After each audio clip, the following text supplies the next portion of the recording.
உலகின் மையப்பகுதியான காஞ்சிபுரத்துல 51 பாகங்களாக பிரிந்த சதிதேவியின் தொப்புள் பகுதி விழுகுது.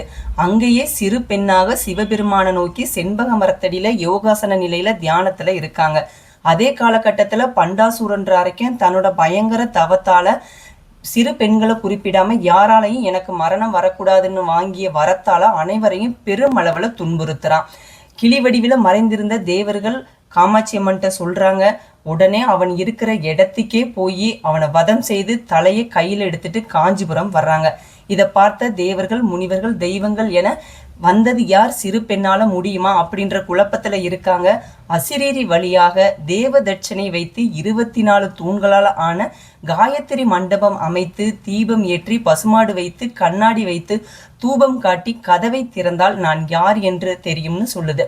அப்படியே செய்யப்படுது. ஐப்பசி மாதம் பூர நட்சத்திரத்தன்று கதவை திறந்து பார்த்தால் இப்போ இருக்கிற காமாட்சியம்மன் சுயம்புவாக 4 கரங்களோடு விஸ்வரூபிணியாக காட்சியளித்தாள்.